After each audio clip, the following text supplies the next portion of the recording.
We want to call this Parks and Recreation Advisory Commission meeting to order for December the 2nd, 2014.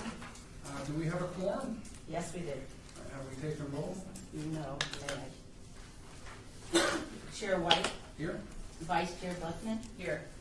Commissioner Armenian. Here. Commissioner Lee. Here. Commissioner Aker. Here. Commissioner Bastian. Excuse. Commissioner Lopez. Excuse. Commissioner Sherman. Here. Commissioner Thomason. Here. Commissioner Thompson. Here. Commissioner Tabor. Excuse. Commissioner Becker. Here. Commissioner McCurdy. Excuse. And Commissioner Folger. Excuse. Thank you.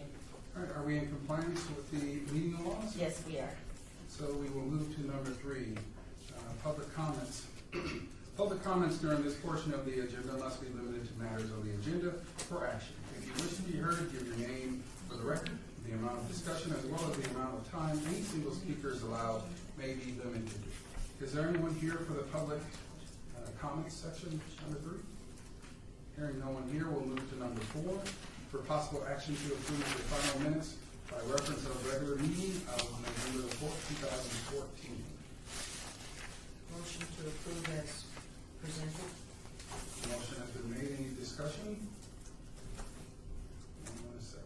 One second. I'll second. Any discussion? No discussion? All in favor? Aye. All opposed? Ayes have it. Motion 4 carries. Motion number 5. Report for possible action by detention and enforcement regarding park issues at city facilities and parks, all wards.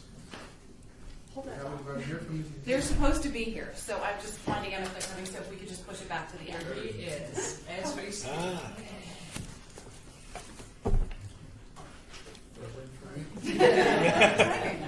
Perfect time. You sit here if you want to.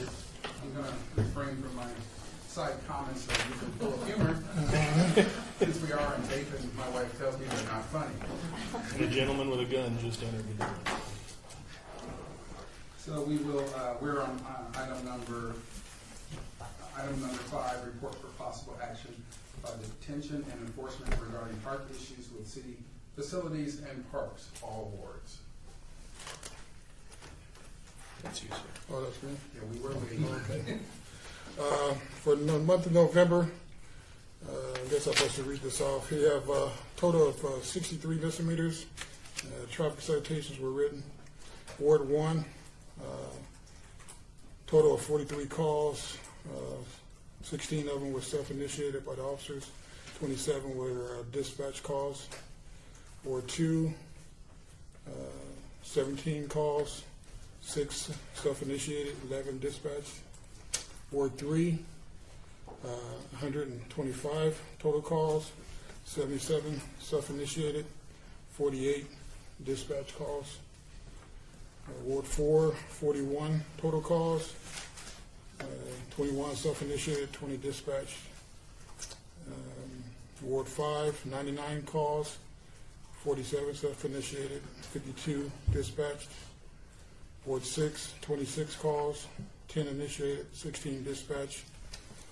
Total calls for service for the month is 359 total calls. Ward 3, most prominent arrests were here. 2 arrests were made for robbery with deadly weapon stemming from a scooter that was stolen from a victim back in October. An arrest was made in the intersection of Bonanza and Bruce. Pedestrian interference. Subject had burglary tools in his possession and had prior arrests for the same. Gary Reed's Freedom Park, 1 arrest was made in connection with a Hispanic male stabbing a girl in the play area. The subject was charged with child abuse and neglect. Narcotics arrests at the following parks: Shelby and Freedom. At the jail, we had 3 separate batteries on prisoner in that month. Ward 4, Bunker Park, subject was arrested in connection with auto burglary. At the West Satellite Yard, city employee witnessed 2 persons loading city property into a vehicle. Marshals were dispatched upon arrival. Suspects stated they were told by the supervisor they could take the city property and recycle it. Subjects told investigators both supervisors loaded up materials earlier in the day and recycled it. These supervisors were contacted but denied any taking any city property. During the consent to search, 2 receipts were found from Nevada Recycling. Investigators observed video showing the suspects were taking the materials. 2 arrests were made in conjunction with the crime of burglary, grand larceny, possession of stolen property, and conspiracy to commit burglary for those 2 individuals. Ward 5, an arrest warrant was submitted for a subject who placed graffiti outside the bathrooms at Mike Morgan Park. Ward 1, 2, and 3 had the following park closure hours, narcotics, and alcohol-related offenses. There were approximately 50 crime incidents of the following: auto burglaries, petty larceny, grand larceny, suspicious persons, and graffiti.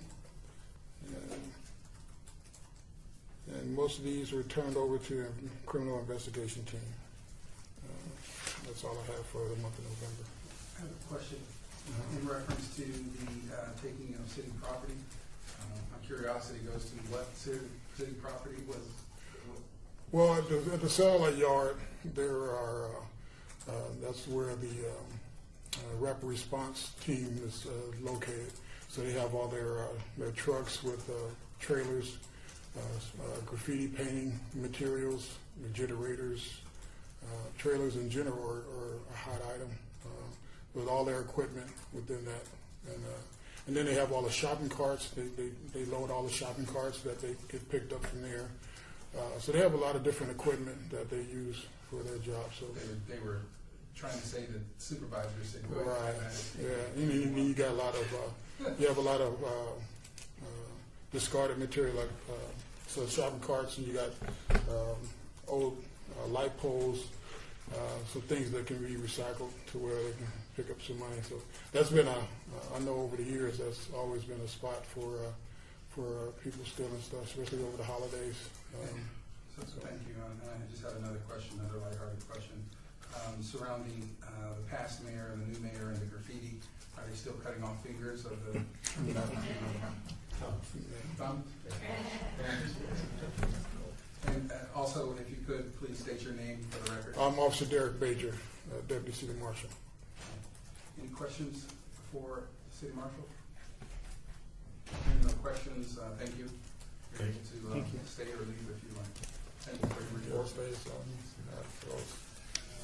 We'll move now to item number 6, report by staff regarding an update on PROS consulting, pricing, and revenue plan. Chairman, Commission members, the wording on this is a little bit different than we would have preferred. After my recollection was Sally Comerford had come forward and shared some concerns she had, specifically with the percentage increases as we were proposing to move forward on cost recovery. And that's what we wanted to bring back. There was a little bit of a discrepancy in working with the clerk on this item. So that, I guess we're not really going to talk about PROS. We gave you that consulting report. You really didn't have any questions. So Tim, as per requested, did the newer commissioners get sent that document via email? Everyone was sent it. Yeah, everybody was sent that.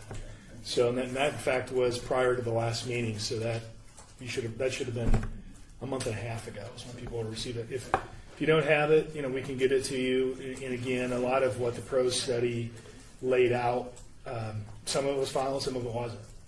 And so what Ms. Comerford had indicated is that the addition of the light fee was very burdensome in its own right, but it was kind of understood. And I've had subsequent meetings with Mr. Ayers and Little League, and so we understand the burden. We're hearing that a lot, but I think the logic is pretty sound. Everybody understands there's a benefit to having the lights on. It's been no cost, and now there's the cost of $10. We were able to show that and justify that the actual cost for providing lights is really $17 an hour, and we're only charging $10. So there's still, the city is still underwriting a percentage of that cost.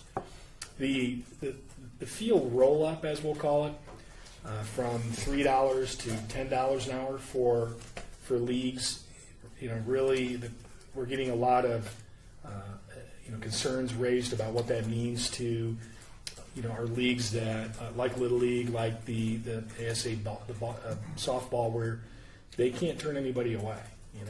They're really providing a recreational public purpose almost, and if somebody can't pay, they allow them to play. So, in looking at what that means and how big a bite we need to take going forward, I'd like to say that we've done all the analysis and we're able to present you with some changes, but what's been discussed, I don't have that. We had some people out at key times as far as reevaluating the numbers, and that's what we're doing. But in discussions, Mr. Akers and Sally and others is, instead of the $10 fee for lights is the $10 fee for lights. That's been paid by the soccer community or the rectangle users since really this past spring. It's something that is, we believe, very justified, and we were the only entity not doing it. So now we're kind of falling in line with everybody else in the valley for whatever that's worth. But we need to recoup those costs.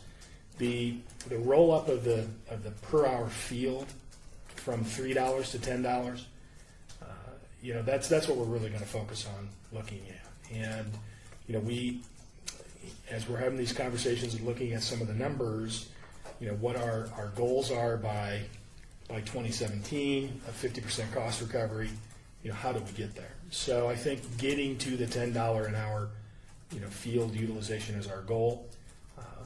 I'm again just in the final phases of evaluating the numbers, but looking at something for when the lights are on, since there's already that additional $10 burden that's new, this fall, is to maybe go from $3 to $5 as an example. Not written in stone, but that's something that we're looking at.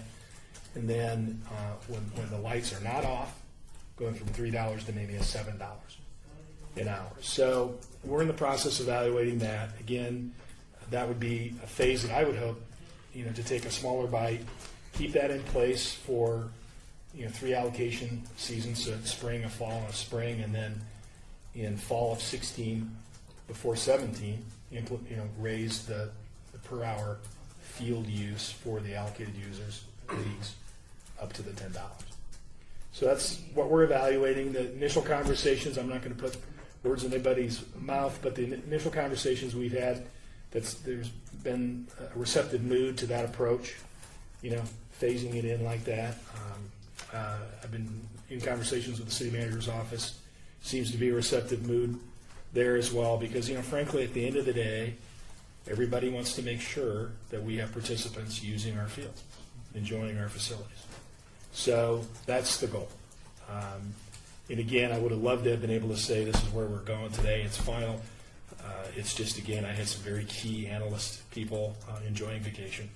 And so we're just finalizing those numbers, because the impact could be fairly significant as far as, on what we have projected for revenues. I mean, it could be as significant as a little over, if we implemented this change this spring, we may not realize almost $225,000 in potential cost recovery. So it's pretty significant.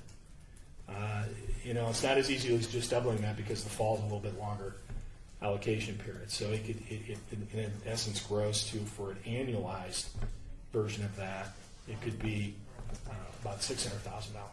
And then when you look at from now until fall of 16, it's almost $1 million. But again, you can't easily quantify in any way, shape, or form the concerns that have been raised about lack of loss of participation, loss of use. And I take that seriously, and I think there's a great value to that as well. So I'm hoping that within the next week or so, come to some final decision on that, so that we can notify the leagues, as they're in the process now of gearing up for spring allocation. And we want to make sure that we get to them as early as we can. So that will probably be prior to your next meeting in January. And I can't imagine that you would want me to wait on a potential phasing in that's a little more amenable, to the leagues. So that's kind of where we're sitting, within $1 or so of those numbers is probably where it'll end up. So, Tim, I want to thank you, and I want to thank all the commissioners that have been working with the Parks and Rec Division and vetting out some of these conversations surrounding fee hikes. And I, for one, I'm appreciative of making those tough decisions, recognizing that if you're sitting in a room, bean counting, and you need more money, raising the fees doesn't mean that everyone's just going to keep participating. It's not that easy. Yeah. It's similar to college tuition. They raise the fees, but not as many people are now as a result going to college, and they're still having a deficit to look at in that regard.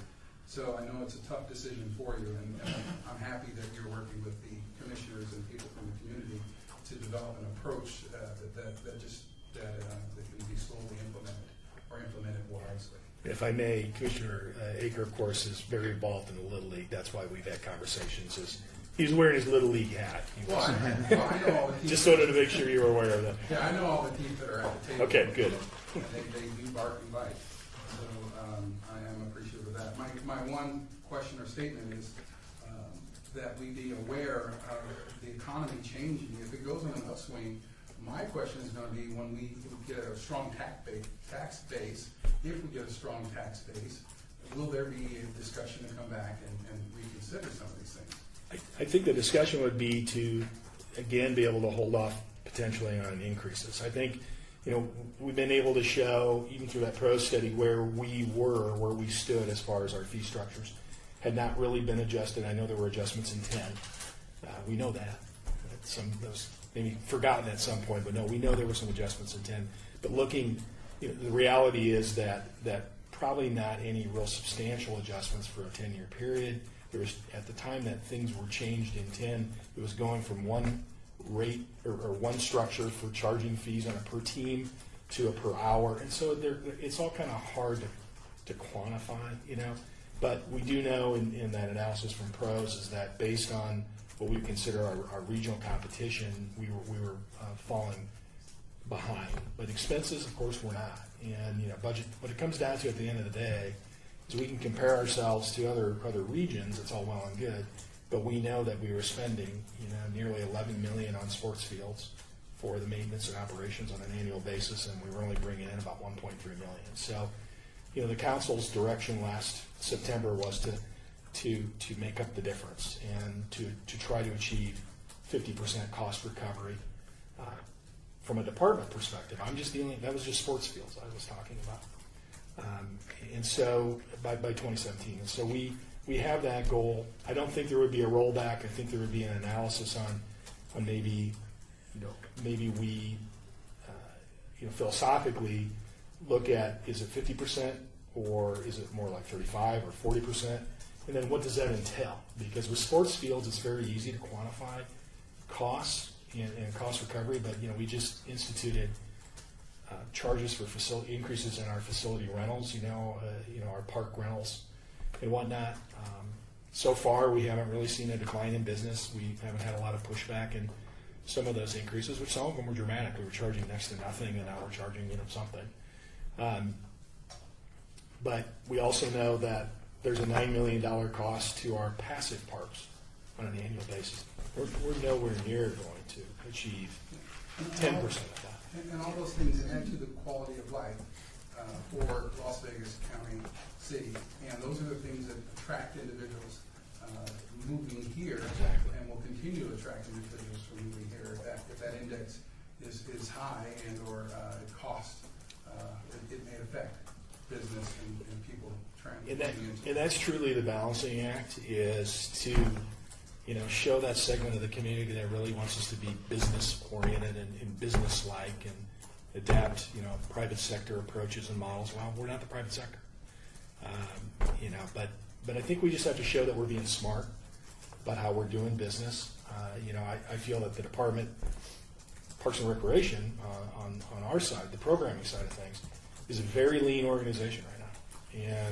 But as we look at justifying, I'm going a little bit far from your initial question, but I think it all ties back in because it's all cost related.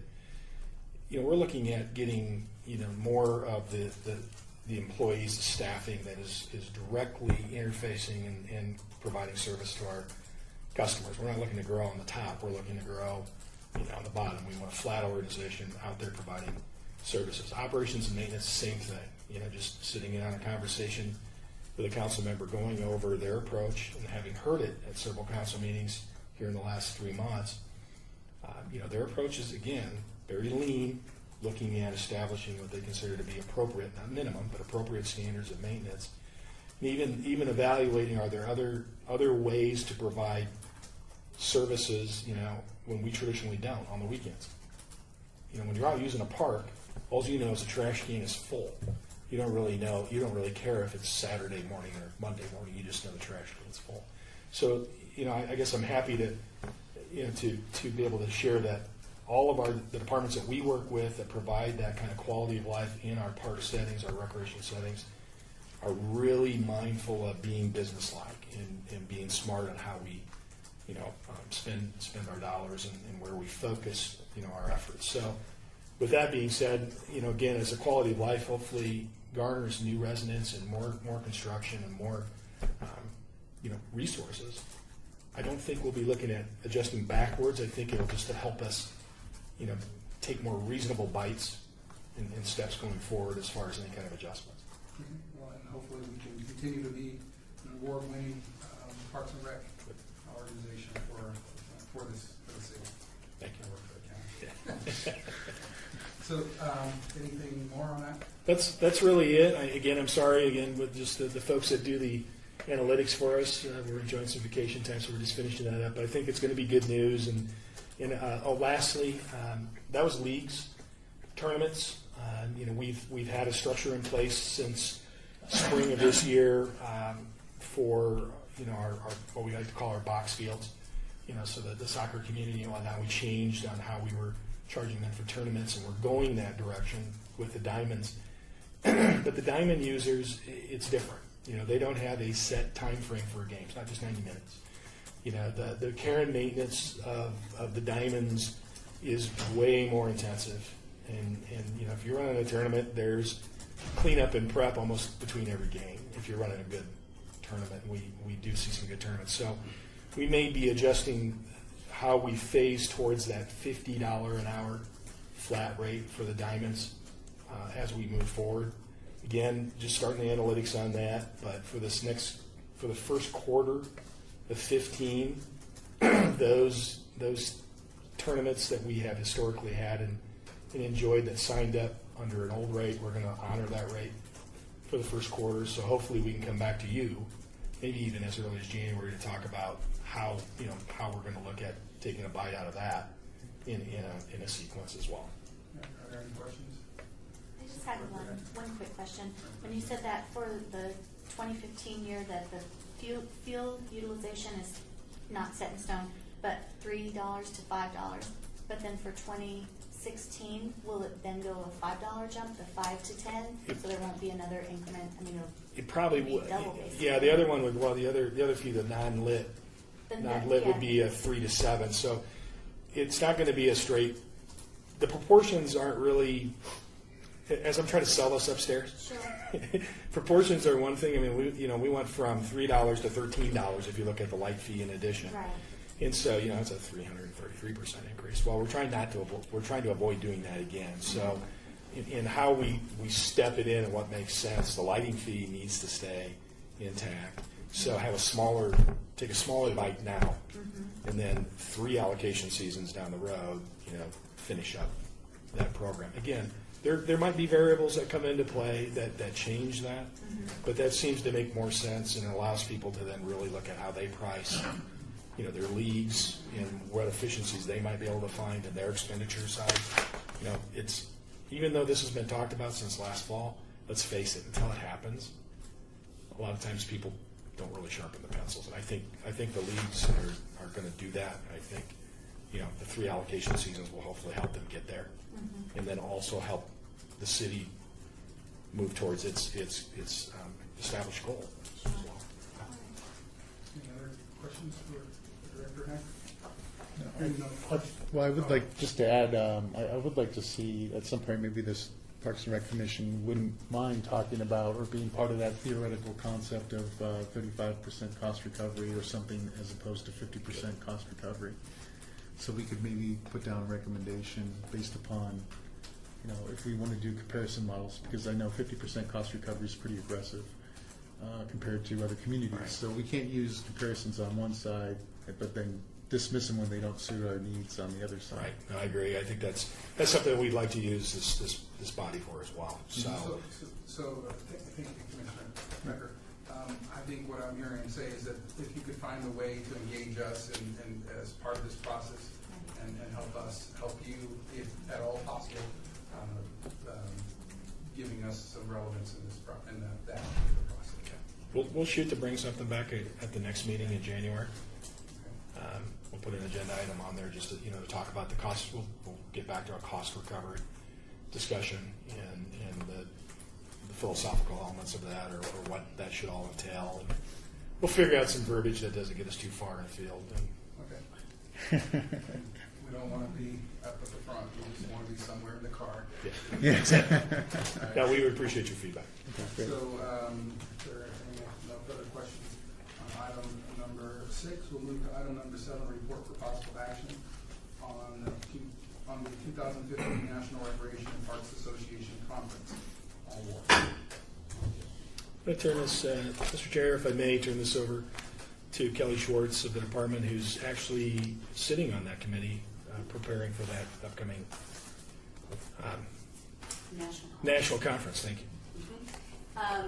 Kelly Schwartz, Senior Management Analyst with Parks and Rec. I'm on the steering committee for the 50th anniversary for the it's the National Recreation and Parks Association Conference, which is pretty exciting. The conference hasn't been in Las Vegas since, from what I told, sometime in the 70s, and they've never brought it back. So for the 50th anniversary, they want to bring it back. So we're pretty excited about it. It's September 15th through the 17th, and the host hotel is Mandalay Bay.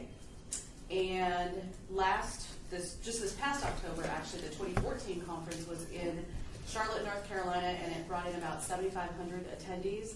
So we're hoping to top 8,000, which would be fantastic if we could beat out everybody else in kind of our fun destinations. So we are not sure that that'll be a problem. In years past, when the economy was much better, they used to get about 10,000 attendees. So don't know that we can make that, but we're going to try it.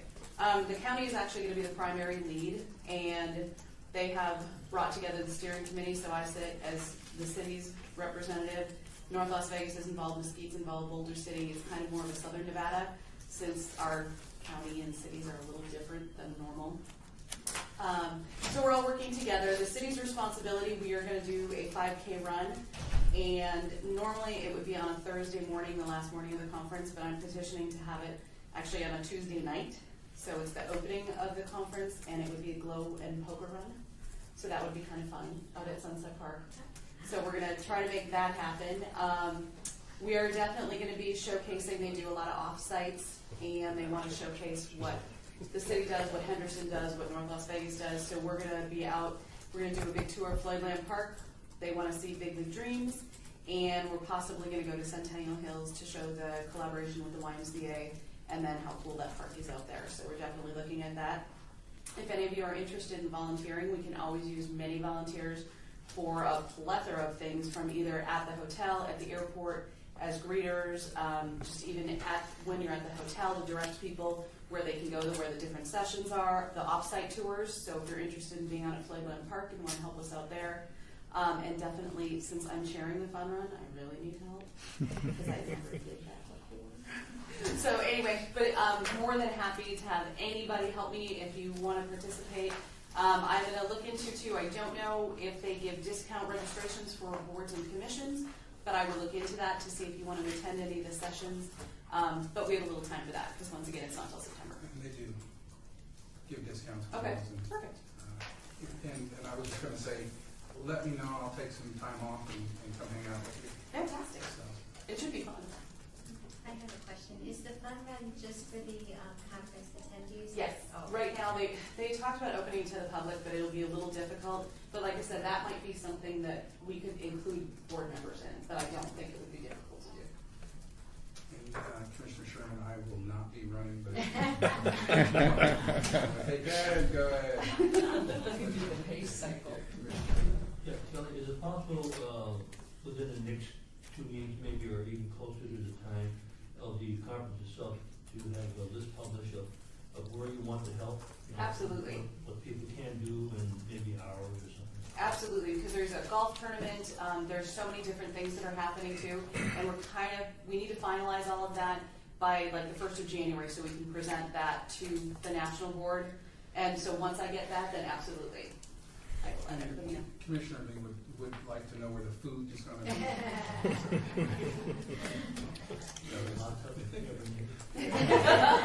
No, strike that, please. Yeah, starts with a Tuesday, 15, 16, 17. Thank you. What's the hotel again? Mandalay Bay. All right. Any other questions, comments? Thank you very much. We'll move on to item number 8. Discussion for possible action regarding Parks and Recreation Advisory Commission meeting scheduled for 2015, all wards. Okay, what we've done in the past is, the board has discussed, or the commission has discussed, whether you want to have a meeting every month. Do you want to go dark in the summer?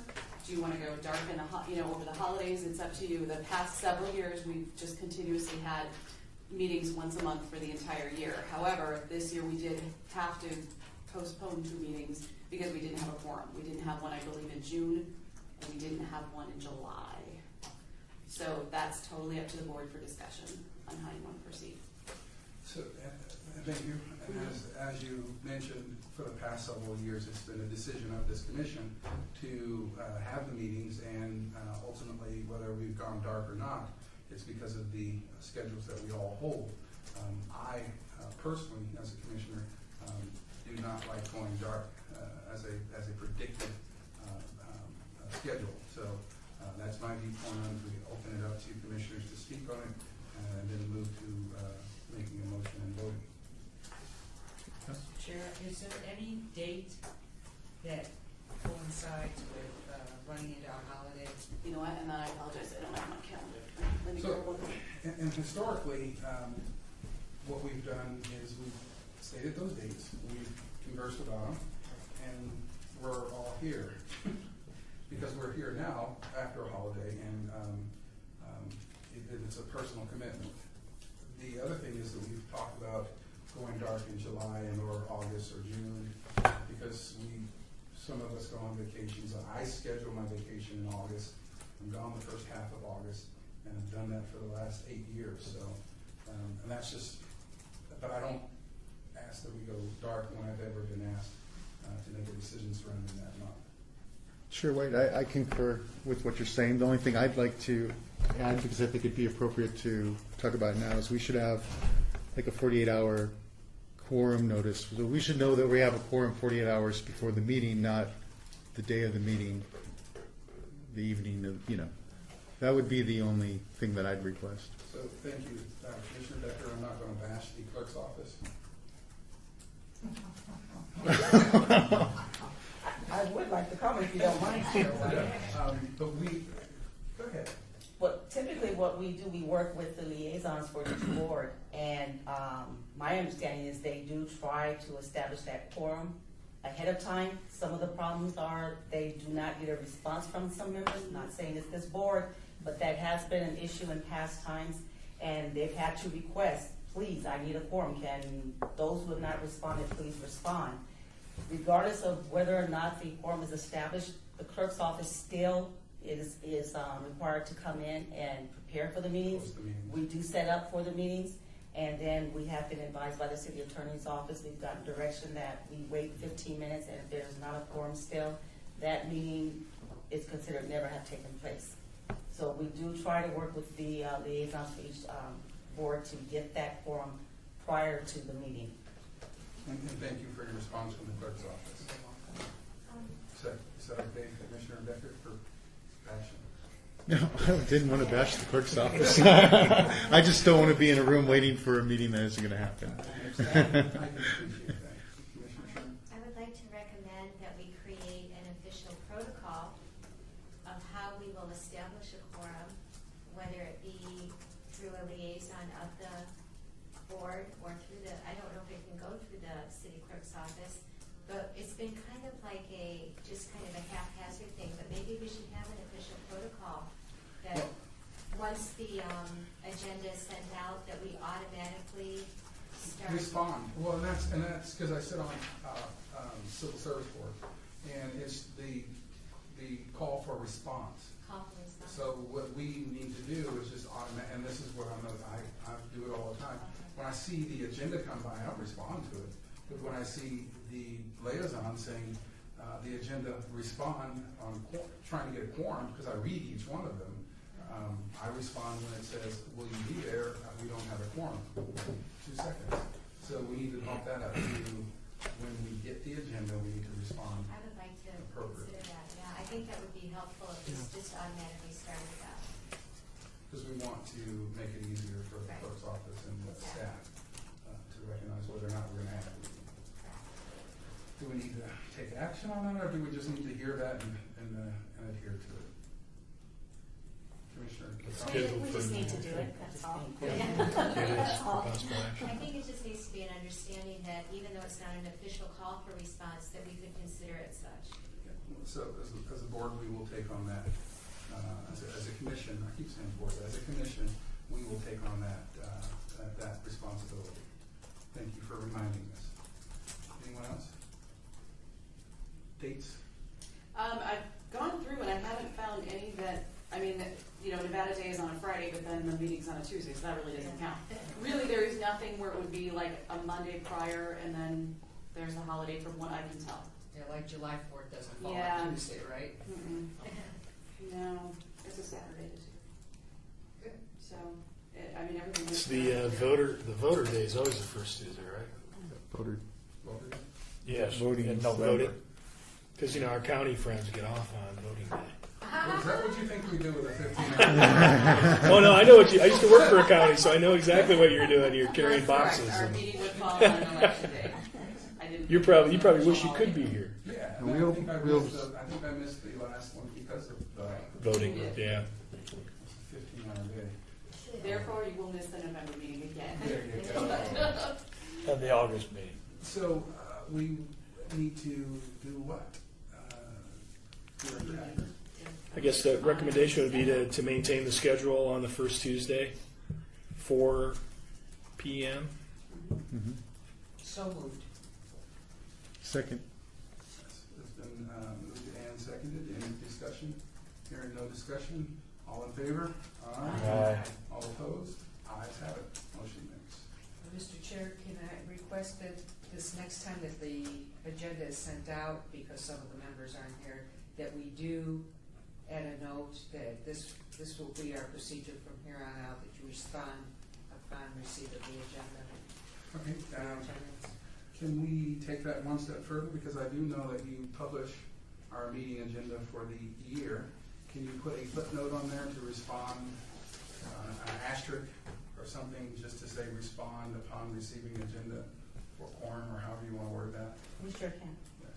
Excellent. I mean, it's just so we don't have to make it some policy. Right, thank you. Moving on to number 9, discussion for possible action regarding the election of Parks and Recreation Advisory Commission Chair and Vice Chair, all boards. I would like to make a motion that we continue with Chair Malcolm White as our chair and Vice Chair Lori Buckman for the 2015 calendar year. Second. You guys are just barring actually, are you willing to accept that? Well, my term is up during this next cycle, so I don't know if I will get my reappointment. Well, and And that could be, so. Should that happen? We can cross that bridge when we come to it. I don't want to accept it if I feel, that I can't serve, so. Well, no, I agree. We'd have to cross that bridge when we come to it. Okay. I'm just letting you know that in So- 15, that my term is up, and so respectfully, how long have you been on the board? this will be 8 years. And you're- I don't- You're making that, are you? Well, I'm just saying that they haven't really discussed term limits, and I don't know what We is don't going have- to happen when we go forward with the board to really establish who we are. We have- The So- bylaws- Once our bylaws happen, then that's Yeah. when we And can bring they that up haven't been again. approved, so I don't think we can consider that. Because those bylaws might, who knows when they were. I just wanted to throw that open. Yeah, so it that might I be know. past your second term before they're even. So, it- Are you accepting? yes, with all of the comments, yes, I would Okay, gladly. all right. And I will actually serve again, so. Motion has been made. Second. Any discussion? Are we allowed to say, I think we just had it. Discussion has been made, or been had, hearing no discussion, all in favor? Aye. All opposed? Aye. So we remain as chair and vice chair. Congratulations. Moving Work on. on that food part. Yeah. Commissioner Lee, can you help me with that? Moving on to report for possible action by Parks and Recreation Director regarding department announcements, all wards.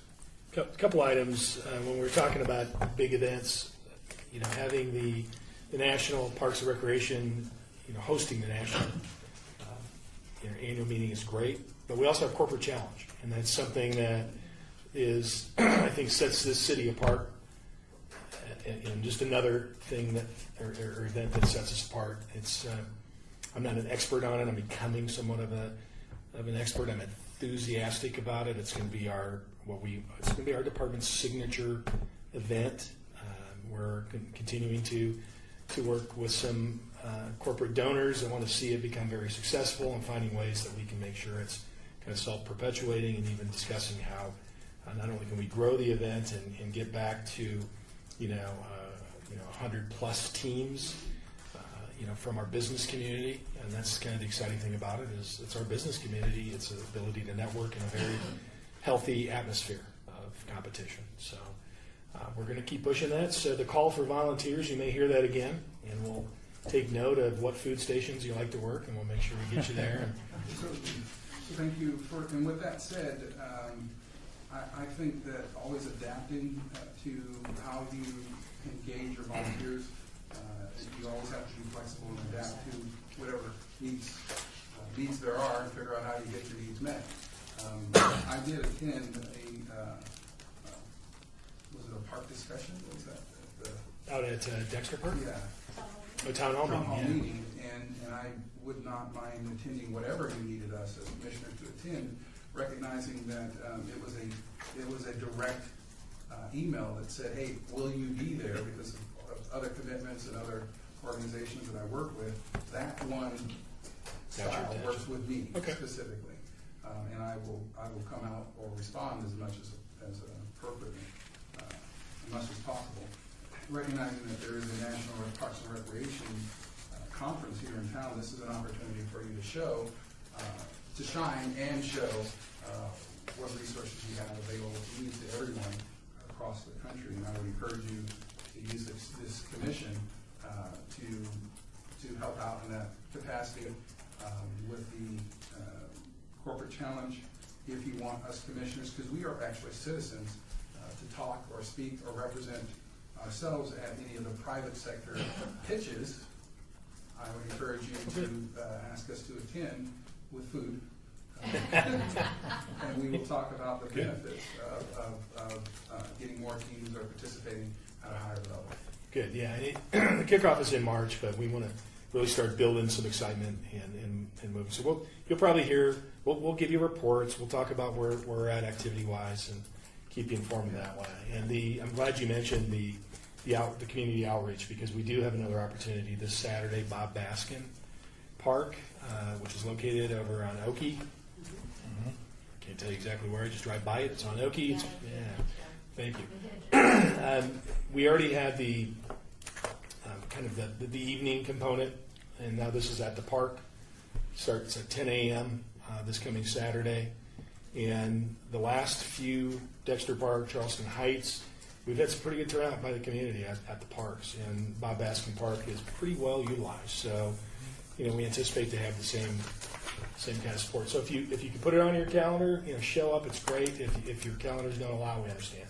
But that's again, we're going to continue this process where we reach out to our community and get their feedback on what they want to see in their parks. So. And I've said this before to the directors prior to you, because each one of our commissioners here has a specific talent that's recognized. Otherwise, you wouldn't be here sitting at this table.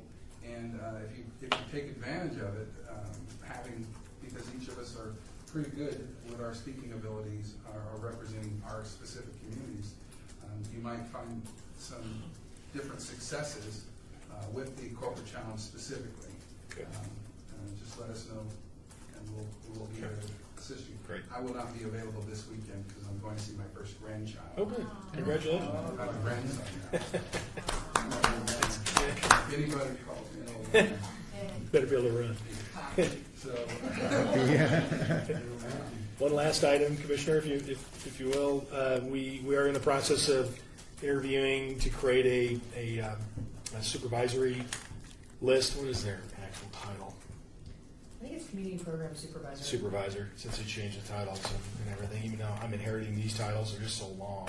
But it's a part of our management team. They have, they're kind of the interface from City Hall out into as they like to say, in the field, going out to the centers and those types of activities. And so we have a position that's in MSU that's being held by Phil Thompson on a temporary basis. He's one of the candidates. It's 7 candidates, all internal. Gerlis is also looking to retire. She's a longtime supervisor with our senior programming and centers, and so we'll have 2 advancement opportunities internally, pretty readily, immediate, and then in January. And that's something you'll hear us talk about consistently is as we're planning for succession, because we are going to have a lot of turnover in our ranks at various levels, and it's exciting because it gives some of our younger staff or newer staff, and frankly, it's hard to call them younger or newer when you look at their tenure being 7+ years, because of the impact of the economy on our staff. So some exciting times and giving people opportunities to shine, to use your term, and we're going to continue to do that. So we'll continue to report back as those lists are finalized and we make the appointments. Okay. Thank you very much. I have a question. I understand since Commissioner Teal resigned, he has been replaced. There was a vote. Do you know anything about? You know what?